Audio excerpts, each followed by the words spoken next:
Luke here for SimBoxx. Delighted to be joined by Kieran Farrell. How are you doing, Kieran? Nice one, mate. All good. Yeah, good to see you, mate. So yeah, we were just chatting a bit there off camera, but we'll just go over, the card this weekend. First of all, if you tell us a bit about the Ultimate Alliance card. Yeah. So to be fair, I added more. I didn't initially set out to do 7 fights, but there was room for a couple more. So we did it, mate. I got contacted by Paul. He wanted to. Actually, it was first he wanted to get Wicked Kingdom, but I said to him, look, Joe Galvey's got that M22 show, let's do that, let's put him on there. And then he said, what's it called? He had another kid, John Ardon. We get John Ardon on the card. He's been up sparring with Ben Riding's good sparring, you know what I mean? So he's on there. I had Sean Yaxley, Chris Anigo, his manager, asked me can I put him on. At first, like I was saying, I'm in an hour, like, look, let's do it, you know what I mean? But I did John Ardon now, we had Sean Yaxley, we've got Jerome Warburton, we've got. It changed a little bit the card from the poster, but it is what it is. It's just certain licenses, stuff like that, all issues, what people don't see, what go on, you know what I mean? Yeah. So we have Ben Ridings, Ben Thomas, Lee Clayton, Jerome Warburton, I can't think, I'm trying to think now, there's them three. Who's missing there? There's one missing. Jake Bulger. Jake Bulger. Jake Bulger.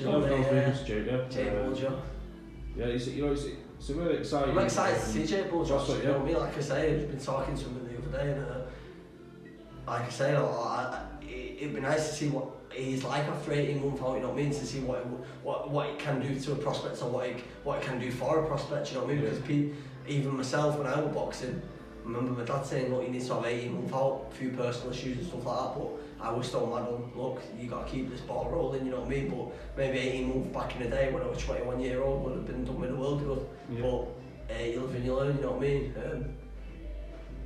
So we'll see what it's done for Jake, you know what I mean? It might have done in the world good, I think it will have. Definitely. Well, I mean, when I was down there, he did seem to have the bit between his teeth, I suppose, to himself and Steve Aylett. Yeah. And he did seem really excited, both at the prospect of partnering with yourself and also looking to get back out there. Yeah. The sparring that I watched him doing, he's been sparring with Terry Flanagan and whatnot. It doesn't get much better. Yeah. So yeah, really exciting times for Jake. So obviously that's the show coming up. If we just look at the most previous show that we had, which was the New Kids on the Block. New Kids on the Block. Joint promotion. You know what? We were really good. You know. But my brother was fighting on it, made it all made it all a little bit better for me. Then the quality of that card, Sam Mahade, Marcus Morrison, Paul Butler, is amazing, you know what I mean? And it just then, like you said, Wickham King got his debut against Ryan Ibbott, my guy, you know what I mean? Yeah. But like I said to the people around the sport, like, look, obviously set out to box on the road, he's got in there and I put him in pretty deep there, you know what I mean? And he survived the fight. So we'll see where he goes from there now, you know what I mean? But I think he'll do good, you know, on the road. I think he's durable, he's good enough. He definitely can look after himself, you know what I mean? Yeah. That's what it's about. That's what boxing on the road is all about. Yeah, I mean, like you mentioned him Wickham King, making his debut as well. Yeah. He was obviously looking to make an impression. Yeah. He made a few fans in there. Yeah. Conor Lynch was there. Conor Lynch is doing min this year. He's been sparring Colin. He's going to sparring Colin tomorrow. Yeah. George Brennan been sparring Butler yesterday. The lads, they're coming on leaps and bounds from being around these people, you know what I mean? And you can't get any better. I was talking to Joe the other day, and I know I got the British Boxing Board Control Award for Trainer of the Year, but I feel like it probably doesn't get the recognition it deserves in the world. Because what gym do you know what it's had? Numerous world champions, numerous British champions, numerous international champions. He's had it all there, you know what I mean? And he still keeps going and they keep winning the fights, you know what I mean? And that's what it's about. I remember when I was back in there a couple of years ago and he said, look, 12 months time we could have another couple of world champions and this, that, the other, and it all manifested it all, you know. Definitely. So if we just touch on, obviously speaking of Joe Gallagher's stable, November 2nd, it's something that's not stopped being talked about, on social media and stuff like that, but Nathan's fight on the Crawler undercard, the Katie Taylor undercard, obviously being from Manchester. It's like when Chisora kicked off with Prognosis and Taylor. Yeah. He was the main attraction really, but then that was billed as the main event. Yeah. Now I feel like Crawler's the main attraction really, but Taylor's the main event, you know what I mean? And you can't really argue but dying, mate, dying. Oh, People bring the cold into my gym, mate, I'm telling you. But yeah, no, well excited that Nathan's. I feel like the more times going on with us training together, the better it's getting, because to be honest, I fuming with his debut, like, not at his debut, at just little things and stuff like that, like in the corner, talking a bit too much and stuff like that, but he's learning himself and stuff like that. But I just feel like we don't really have it with anyone else. It was my brother, you know what I mean? So I sort of like bite my tongue a little bit and I'll have it off Nathan, but I know that he's under control and he's comfortable in there, you know what I mean? But then sometimes I want that professionalism where we're like, look, stay here, chill out, you know what I mean? It's all good, you know what I mean? Let's let me give you a little bit of advice here and there, you know what I mean? But I know that he's got it in his head anyway, because he's a boxing man, you know what I mean? Yeah, definitely. I mean, one thing that I could take from his second fight on that kids on the block card was, he looked to put on a show. He's a natural showman. Whether it's dropping his hands and inviting the opponent in, or then boxing him and making his opponent. Well, you know what? He does that naturally, and it's effortless for him to do that. But I was actually thinking, messed up a little bit there, you know what I mean? It's been a bad performance, and like, on the day, because I am really critical, and I was talking to Colin about it the other day, I am really critical of my brother. I've always been critical of him, you know what I mean? Because I'll just rip out anything what I can.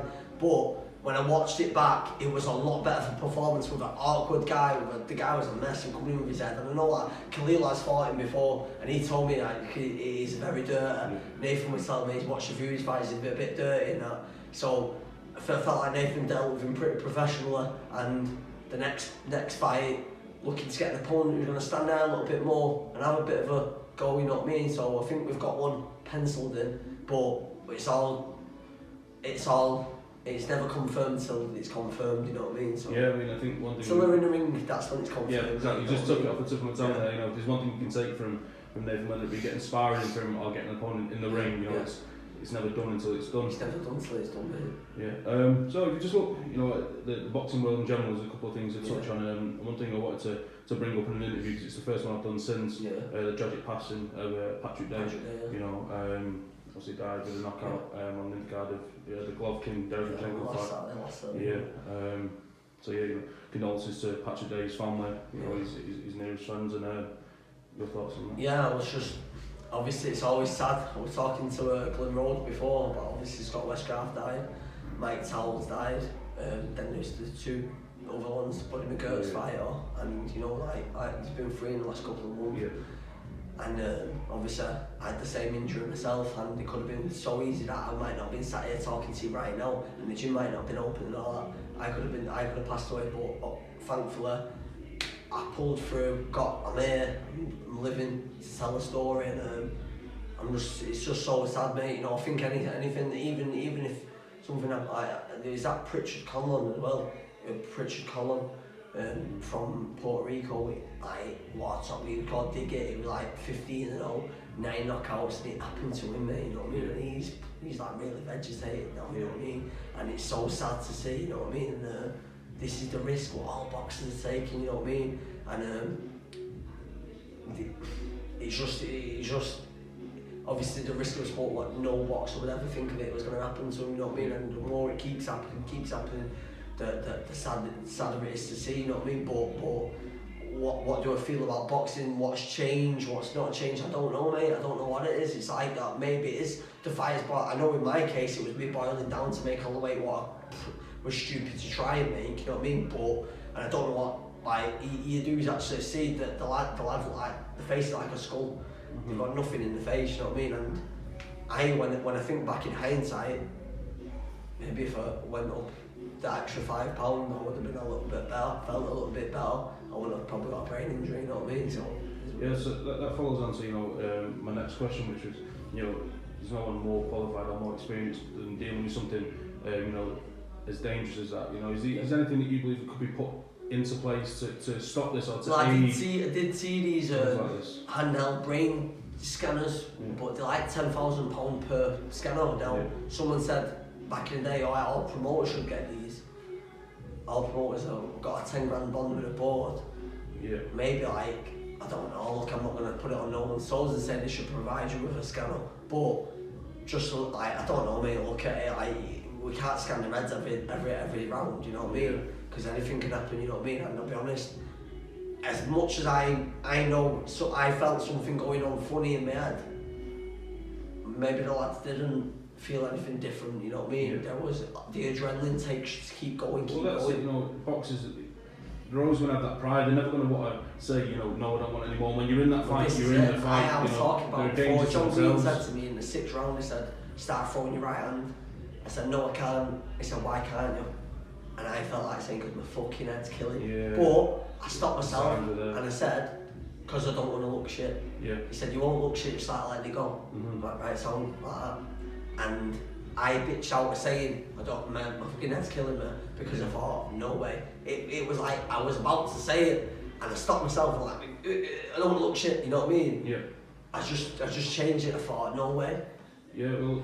Nearly pulled myself out then by saying them things, you know what I mean? And I'm not like that, you know what I mean? So... That's it. I mean, I listened to a David Caldwell interview, and he was talking about Jordan Gill, and Jordan Gill lost his undefeated record, and then afterwards he come out and he said he was young. Now Dave Caldwell said if he knew, he would have pulled him out. You know, luckily nothing too serious happened to Gill. You know, he suffered a loss, but you know, that's, you know, you can move on from that. But then Dave Caldwell says it's difficult as a trainer to actually fight, because if there is that seed out there where it might just be nerves and not an actual injury, you know, you might expand that then, and he might actually think, you know, if he is only nerves, it's going to make it worse. So there's no way of actually knowing, you know, unless the fighter mentions it. All fighters will lie. I was a liar, you know what I mean? I was a liar because they want to fight, you know what I mean? And that's what it is. The thing is with fighters, they just want to fight, you know what I mean? That's the fighters need saving for themselves, you know what I mean? Half the time, that's the truth. But I don't know, mate. Look, there's nothing what can be put into place. It's a gladiator sport, and that's what all the fighters are, gladiators. Anyone for stepping in the ring, like Jamie Quinn versus Kaz Hussein, going on, it's the worst fight in Britain and stuff like that. They don't have a clue. Hate that headline. I mean, absolutely hate that headline. Yeah, you know. But you know, it's, yeah, you know, speaking of an on-the-road journeyman, guy we mentioned earlier on, Daryl Sharp, I believe he's up in Newcastle this weekend. Yeah, what happened is we're meant to be fighting Ben Thomas. Ben Thomas was eager for the rematch. Yeah, Daz was eager for the rematch. Yeah, they wanted to have it. Yeah, no hard feelings, mate. They just want a competition. You know, yeah, they want to fight each other, mate. You know what I mean? And settle the score, really. You know what I mean? Like no one likes a draw. You know what I mean? So that's sort of gonna happen whenever it can happen again. You know what I mean? But Darryl got a phone call. Can you help us with this? Matchroom Sports rang me, said, will they fight Tom Hart? I said, yeah, of course he will. We brought in Callum Hyde, my old former fighter, who's just signed with Steve Goodwin. It was, like I said, there's no hard feelings here, you know what I mean? Like, I've had my 3 years with Callum, his managed contract ran out, shook his hand, we were made money together, happy days, somewhere better for him to go, more local for him, London. He's gone there, but I'm still invited him to my show, and he's going to fight Ben, and it'll be a good fight, mate, you know what I mean? Because I know that Callum might not have registered a win yet, but he can certainly fight, mate. I did his debut and he got a draw. I know he can fight, so Ben's got another task, mate, ahead of him, so he's got to face another task, and then hopefully he can get that done. He wants a rematch with Harry Matthews, couldn't do that because Harry Matthews is flying away. Rematch with Darryl obviously got shelved till a later date, and then wishing that Ben Douglas is just fought recently. Let's get it on, mate. You know what I mean? It's there. Let's do it. Definitely. Obviously, just touching back a little bit with Darryl. You know, he's up as the away fighter again. You know, an absolute like ball of a career. You know, he's constantly on the road. You know, he turns up different weights, multiple weights. You know, multiple weights. Yeah. It is very like Manchester and Manny Pacquiao. It's been like middleweight, super middle, light heavy, cruiser, everyone. But no, he's fighting Tom Whitaker, who's a former English ABA champion. He's managed by Tony Bellew, so Tony Bellew obviously, I've watched him, he's a good fighter, you know what I mean, and he'll impose his own threats to Darryl, but Darryl's like, he's seen everything, mate, you know what I mean, and he's just an hard man, mate. I touched his head the other day and I thought, wow, it's made of metal, mate, you know what I mean, it's made of iron, and he was boxing last Saturday against Luke Catchy in Stoke-on-Trent, King's Hall. really good show at BCB. Errol Johnson put on a top show there, and Nathan Heaney was topping Billy Sergei Bomo, and the crowd was unreal, mate. It was really good, and Daryl boxed Luke Hatcher, and it was tight, mate. And Daryl fancied it, mate. You know what I mean? He had a bit of support there once. Yeah. And Nathan come down, Lee Clayton come down. Who come down to watch obviously to watch Daryl and watch Amy Timlin, top female boxer. She's a really good fighter, and he was up for it because he had a few eyes on him. You know what I mean? Yeah. Not just me. It's not just me. No, it's a couple of others. So we wanted to show them what it's about. And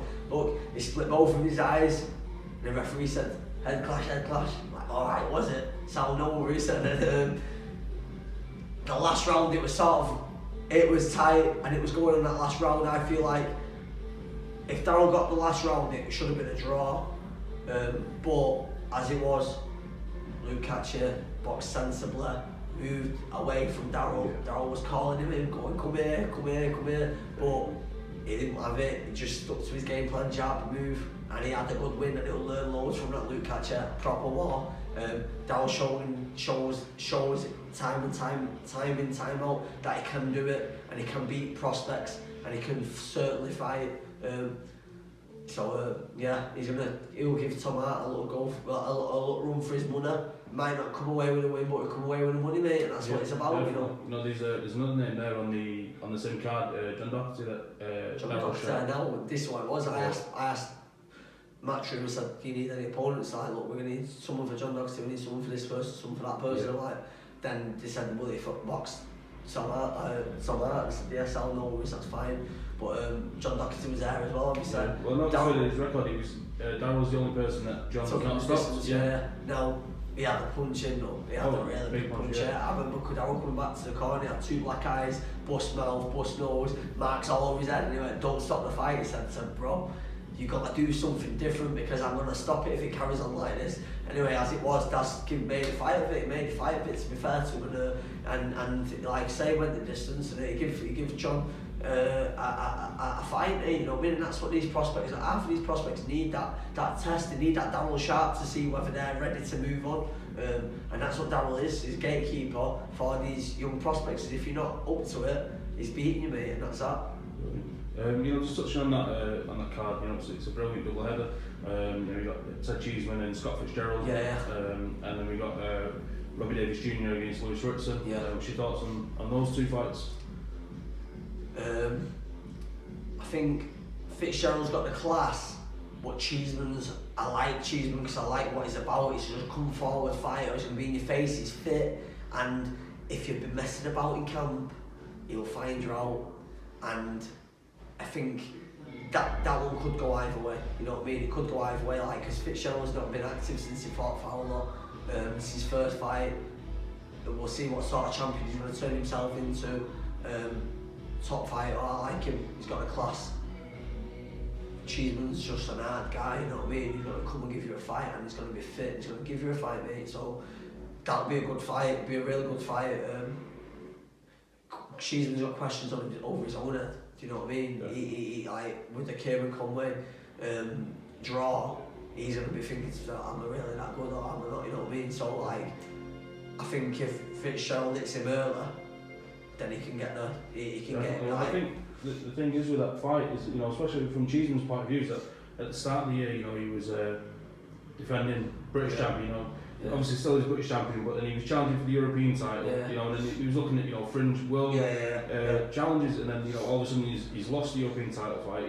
He's drew his comeback fight. Kieran Conway's a good fighter, but it was a fight that Cheeseman was expected to win. Now all of a sudden it's fair play to Kieran Conway, you know what I mean? Because I'll be honest, so many small hall fighters don't get the opportunity. He's got the opportunity, he's took it with both hands, and now he's a signed Matchroom fighter. He's going to be making more money than he's ever made, and he deserves it because of the performance he put in against Cheeseman. So fair play to him. I will see it going, that fight.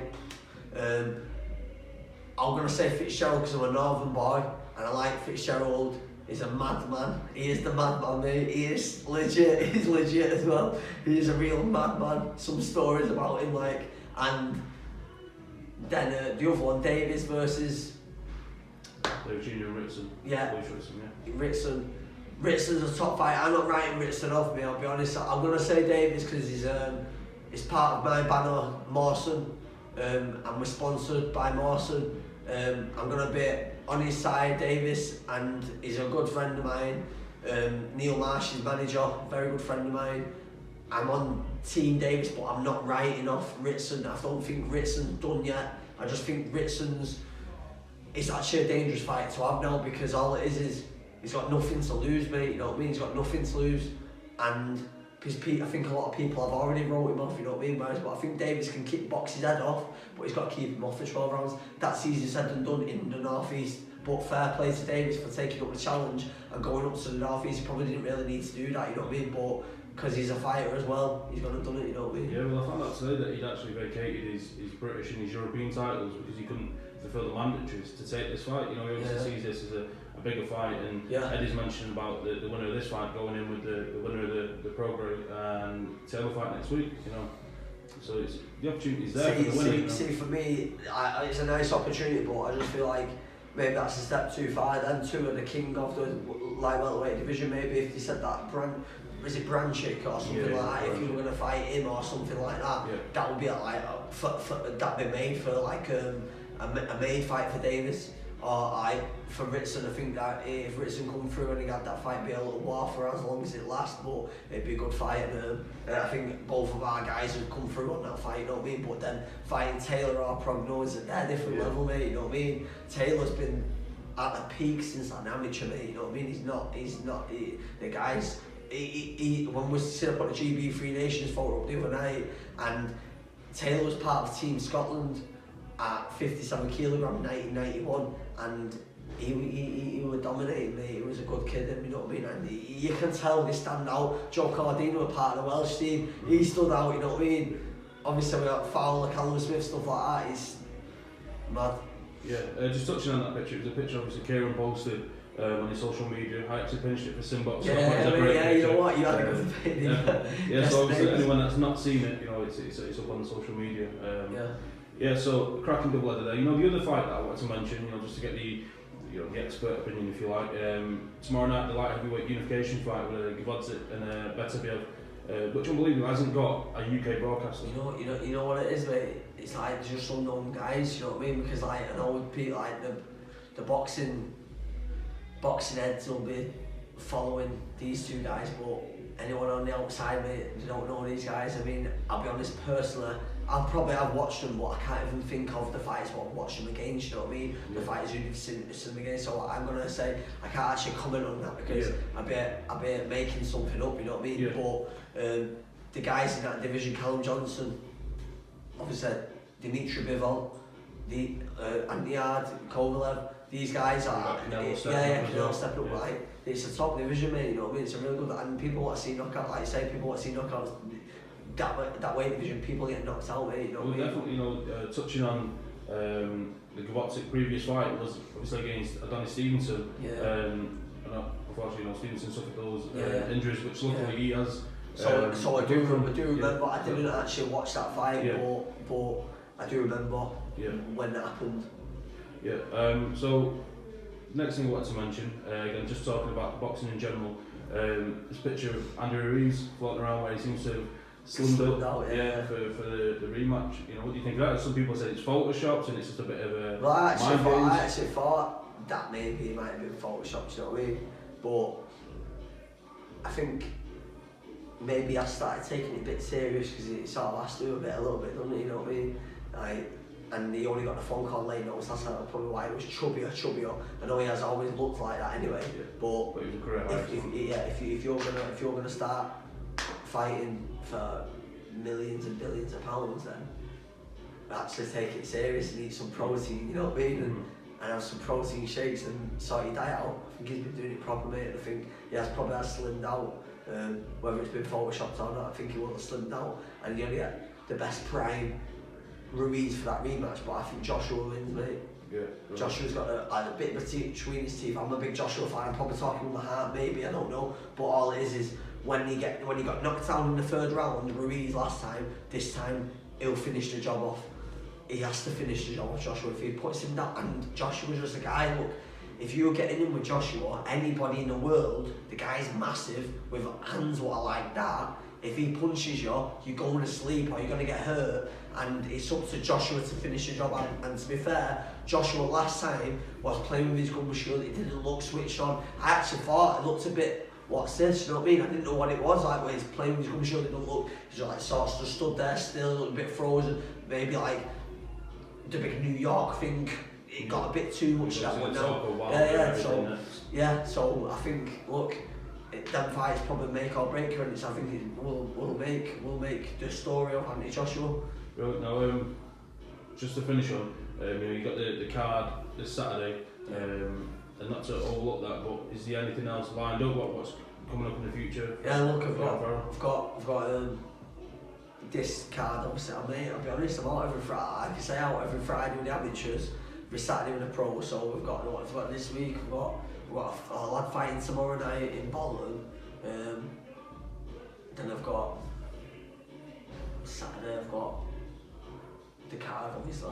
I forget what we've got. I've got my own card. Then next week I've got another amateur fight, 2 amateurs fighting 25th, and we've got a pro fighting 26th. And the week after, what I'm even fighting I mean, we've got another big announcement to make, obviously on Saturday. SimBoxx will be the first to know with me, you know what I mean? I'll tell you in a minute. And then we've got lads out pretty much every week, mate. You know, like I say, it's busy, but it's good, you know what I mean? I enjoy it, you know what I mean? We're training the kids in it and that.